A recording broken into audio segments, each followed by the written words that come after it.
In the middle of the Caribbean Sea, a family is vacationing on their yacht. The mother, Julia, jumps into the water for a swim.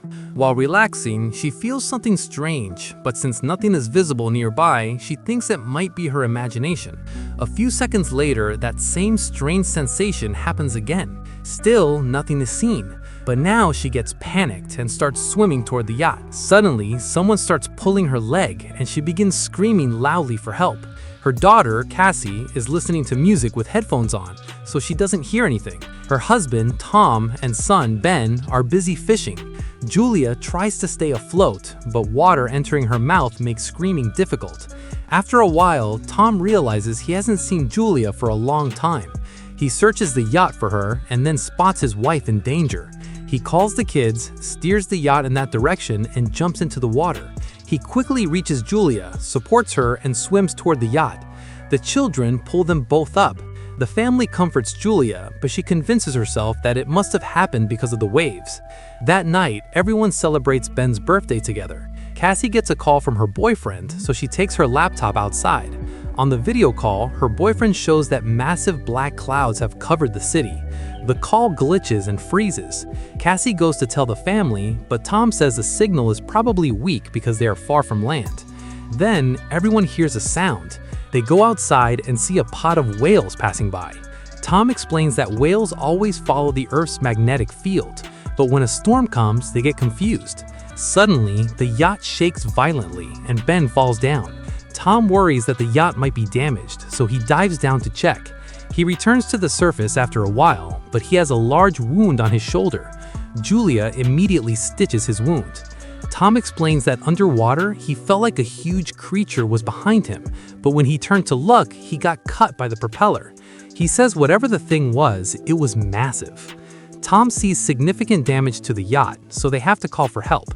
Julia tries to radio repeatedly. Cassie looks for a phone signal, but nothing works.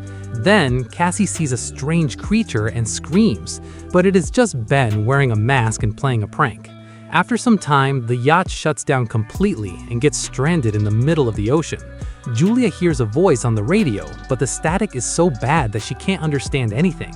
Tom tells the family they only have food and water for 4 days and must now wait for a fishing boat. Suddenly, something is detected on the radar and the family hears a strange sound. Everyone runs outside and watches in shock as many meteorites fall toward the Earth. Wherever the meteorites fall, massive explosions occur. One meteorite falls into the water near them, so Tom immediately tries to start the yacht. The engine barely starts, but then another meteorite hits the area.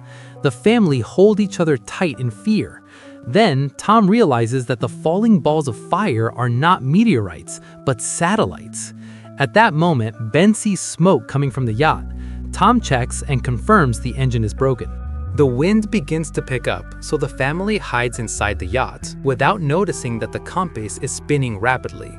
The yacht starts shaking violently. Ben falls again, and this time he gets hurt. Waves are crashing hard against the yacht. Tom struggles to go outside and brings back life jackets. Then the power goes out. Tom immediately presses the button on the power box and the lights come back on. At that moment, Ben notices Julia's nose is bleeding. Julia starts feeling dizzy, while Cassie goes to the sink and vomits. Tom keeps trying the radio, but gets no signal. Suddenly, a loud, high-pitched noise is heard, and the wind becomes even stronger. Julia tries to close the doors, but a hatch flies open and the wind starts breaking the windows. Tom lights a flare, and after a short while, darkness falls. The next morning, the family wakes up in shock that they survived the storm. However, the yacht is half destroyed. When they go outside, they see that the ocean water has disappeared, and the wind begins to pick up, so the family hides inside the yacht without noticing that the compass is spinning rapidly. The yacht starts shaking violently. Ben falls again, and this time he gets hurt. Waves are crashing hard against the yacht. Tom struggles to go outside and brings back life jackets. Then the power goes out. Tom immediately presses the button on the power box and the lights come back on. At that moment, Ben notices Julia's nose is bleeding. Julia starts feeling dizzy, while Cassie goes to the sink and vomits. Tom keeps trying the radio, but gets no signal. Suddenly, a loud, high-pitched noise is heard, and the wind becomes even stronger. Julia tries to close the doors, but a hatch flies open and the wind starts breaking the windows. Tom lights a flare, and after a short while, darkness falls. The next morning, the family wakes up in shock that they survived the storm. However, the yacht is half destroyed. When they go outside, they see that the ocean water has disappeared, and the yacht is now stuck on land. Everyone is shocked to see this. Cassie checks for a signal, but the network is completely down. Ben starts playing with two dead crabs. Tom checks the compass and sees that it has reversed. This last happened 700,000 years ago. Cassie thinks her boyfriend must be dead and breaks down. When Julia comes to comfort her, Cassie pushes her away and goes to hide. Julia and Tom check the remaining supplies. Ben ties his birthday balloons to a rock, hoping a survivor might see them. Tom tries the radio again, and this time he connects with a man. His name is Now, and he is a submarine captain. His submarine is also stuck on land. He confirms that the magnetic poles have reversed, which is why the ocean has receded and the land has sunk. He says he hasn't seen other survivors yet, and communication systems are totally down. He further adds that the poles will reverse again, and the ocean will likely return in a week. He warns the family to get to high ground because when the water returns, it will be very dangerous. He says his partner died in the crash, and there is only room for 3 people in the submarine. Julia and Tom beg him to please save their children. He gives them his coordinates. Tom calculates that it will take 2 or 3 days to reach the submarine. He tells the family to rest well tonight. They will leave tomorrow morning. The next morning, the family is packing when Tom sees something moving nearby. It is a limping man holding a harpoon, accompanied by a constantly barking dog. Tom goes to him and gives him a water bottle, but the man speaks in a language Tom cannot understand. After drinking the water, the stranger suddenly hits Tom on the head with the bottle and kicks him hard in the face. Julia runs in fear, but it is too late. The man has already driven the harpoon into Tom's stomach. Tom suffers for a few moments, and then the man cuts his throat. Then the man chases Julia and throws the harpoon at her, injuring her shoulder. Julia runs into the yacht in pain and tells the children to hide. She locks the door. Cassie and Ben hide inside the sofa. Julia hands them a flare gun and hides in the bathroom with a knife. The man bangs loudly on the door and finally breaks in. First, he takes some food and then starts looking around the yacht. He moves toward the bathroom, but Julia cleverly escapes through a small hole. The man thinks Julia has run away, but as he slowly starts to leave, his dog spots her and starts barking. The dog lunges at her and Julia kills it with a knife. Hearing the dog's cry, the man comes outside and becomes furious seeing his dog's corpse. Meanwhile, Julia tries to enter from the other side of the yacht. She climbs up and starts entering through a broken window, but the man reaches there first. He grabs her and punches her hard, making her fall down. Julia tries to grab furniture to defend herself, but the man kicks her away. He then steps on her wrists so she drops the knife, grabs her hair, slams her face into the floor, throws her on the sofa, and begins strangling her. The children are watching all of this. Cassie comes out and fires the flare gun, which hits the man directly. He bursts into flames and the fire starts spreading in the yacht. The children run away immediately, but Julia comes back. She kicks him down, grabs the map and the bag, and runs away. Ben and Cassie go to their father and start crying. Julia sits with them, and together they tearfully say their final goodbye to Tom. Just then, the terrifying man comes out of the yacht again, so the family starts running. Moments later, the yacht blows up with a massive explosion. After walking for a while, they stop near a small waterfall to rest. Cassie thinks the madman might have come because of the balloons. Hearing this, Ben starts blaming himself. Julia explains it wasn't his fault and tells everyone to keep moving because the man is still behind them. On the way, near a small pond, Ben is shocked to see a dead hammerhead shark. Then Julia notices the man is getting close again. They all start running and fall down a sand dune where they see toxic waste. The family crosses it carefully and feels they have shaken off the man. As they walk, they begin seeing massive dead sea animals and all the plastic accumulated under the sea. Ben starts walking slowly, and Julia realizes he is close to dehydration. She tells everyone to stop. When she looks at the water bottle, she is shocked. The water is almost finished. Cassie realizes she might not have closed the bottle properly. Julia screams in anger that the water is gone because of her carelessness. Cassie replies, "What difference does it play? We aren't going to survive anyway." The two have a long argument, yet the family keeps moving forward. After a while, they find a crashed plane. Seeing something move inside, they get scared, but it is just some birds. The family decides to spend the night inside the plane.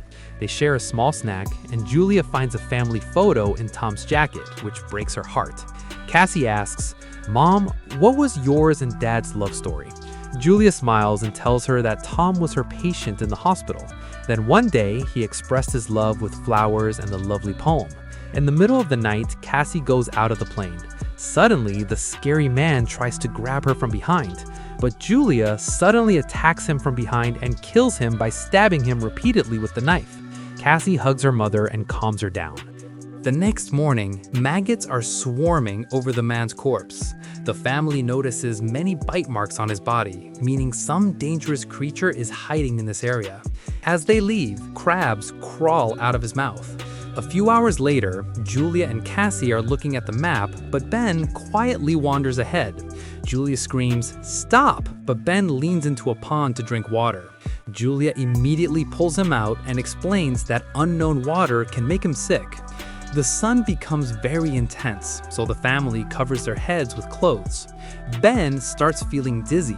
Then they find some old chairs, and Julia and Cassie build a temporary shelter with them. Julia gives Ben an injection and decides they will spend the night there. In the morning, Julia wakes up hearing a strange sound. She goes outside and sees a massive swarm of crabs coming toward them. She immediately wakes the children, and the three start running. While running, they see a large cargo ship. 3 crew members are alive there. A woman wants to help them, but the other 2 men refuse, and they lock the container, leaving the family outside. The crabs get close. Julia boosts the children onto the container. When she tries to climb up herself, the crabs bite her leg hard. The children pull her up, otherwise she would have fallen. Half the crabs enter the container through a hole. The crew members start firing, but the crabs overwhelm them and kill both men. The last man reaches the hole in the roof, but the crabs pull him down too, and he dies as well. Julia bandages her wound and faints. A while later, when she wakes up, she finds herself alone in a sandstorm. Panicked, she starts looking for the children. She picks up a weapon from a dead woman and screams loudly. Cassie hears her voice and returns, explaining that she and Ben went to find help but found no one. Then they meet Ben, who found an open container where they can stay until the storm ends. Julia takes out Tom's lighter and cauterizes her wound to close it, which is extremely painful. After the storm stops, they find another container with many water bottles. While checking bodies, they also find a radio and a gun. Julia contacts Now and tells him the map is lost. Now explains that they were attacked by arthropods, creatures of the abyss that have gone completely mad due to the oxygen. Now tells the family to hurry because his instruments calculate that the sea will return much sooner than expected, and they only have a few hours left. He shoots a flare and the family starts walking in that direction. After a long walk, the family finds a broken toilet where Ben relieves himself. Finally, they see the submarine nearby, but to reach it, they have to cross a large rocky path. As they pass through the path, the walls start shaking and rocks begin to fall, causing a terrible rock slide.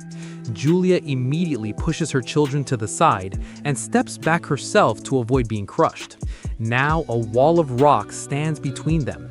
Julia tells the children to go on without her, but Cassie refuses and insists her mother must try to climb.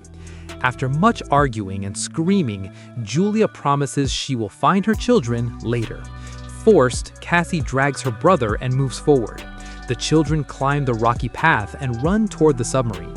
but when they arrive, they see Nalu lying outside covered in blood. He explains that it is over for him and the children can take the submarine. Thinking there is an extra seat, Cassie runs back to find her mother. Just then, Julia sees the crabs coming and starts firing. She kills some crabs, but the swarm is too big and fighting them all becomes difficult. At that moment, Cassie appears on top of the wall and reaches out her hand. Despite her injured leg, Julia starts climbing fast. With Cassie's help, she reaches the other side and they both run toward the submarine. Ben is already standing on top and opens fire to keep the crabs distracted while the family climbs up. The crabs reach Nalu's body and immediately start eating him. Julia picks up a gun and continues firing until the children get inside. When they are safe, Julia realizes the bullets are gone, so she throws the gun at the crabs and goes inside with her children. The family locks the hatch securely and watches through the window as crabs surround the submarine. At this very moment, the ocean returns. The three immediately sit in their seats, put on belts, and hold each other's hands. Strong waves start throwing the submarine violently around, causing Julia to have visions of the entire journey,